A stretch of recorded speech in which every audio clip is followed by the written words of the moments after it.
So Marc Broom, we're here at your last pre-season training ahead of the first competitive match against Kent. So first of all, what's the mood in the group? How's everyone feeling?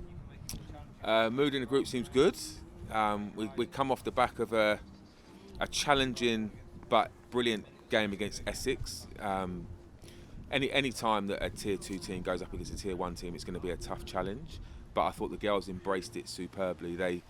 They persisted so well throughout the day at times when you could see teams start to fall off a little bit. You know, it could get a little bit disheartening when the ball's going around the park and plans that you create don't seem to be quite executing. But they were outstanding, to be honest, at the weekend against Essex, and they actually started to showcase some skill sets that we've been working on, but showcased them to a degree that you can see that it's going to make them effective this year. So yeah, the mood is positive. They can't wait to get going. I can't wait to see them out there performing in their first champ match against Kent. So yeah, good vibes at the moment. And you touched on it a bit there, but what were your key takeaways from that game against Essex? So key takeaways would be we've got the squad, I think, that could see us be quite successful this year. We managed to play everyone at some points. Everybody featured. From a batting perspective, Georgia getting her debut 50, her maiden 50, was outstanding. Finty coming in looking quite dominant and strong at that number 3 position, looking to take the attack to the bowlers early. That's something that we're looking to do. You know, we're looking to strike as early as possible and continue that strike throughout the innings from a batting perspective. Saskia, for the time she was there, just looked class.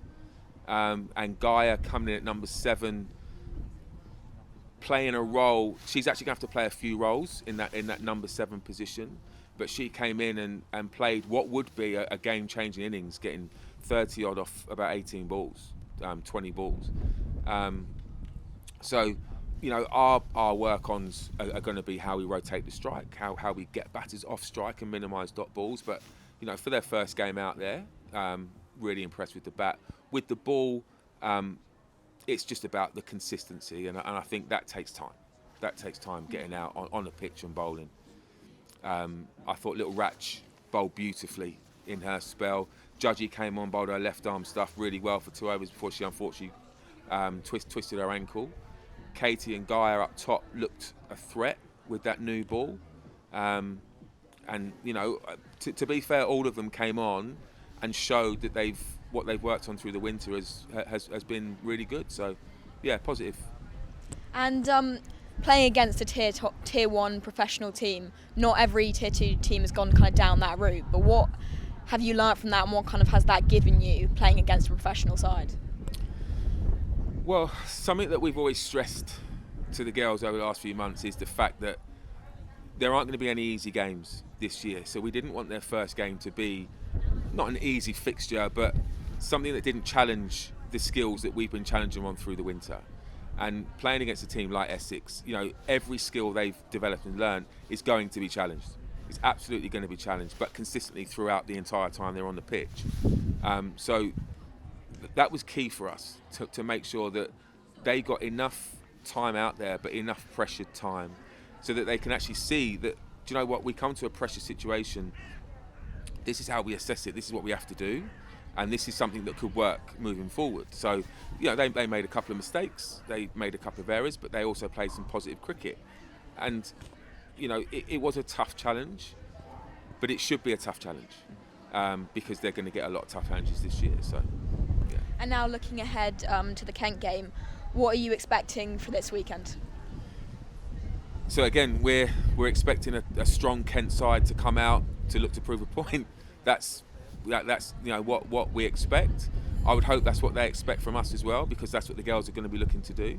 They want to get out there and prove a point to show that their selection choices were valid.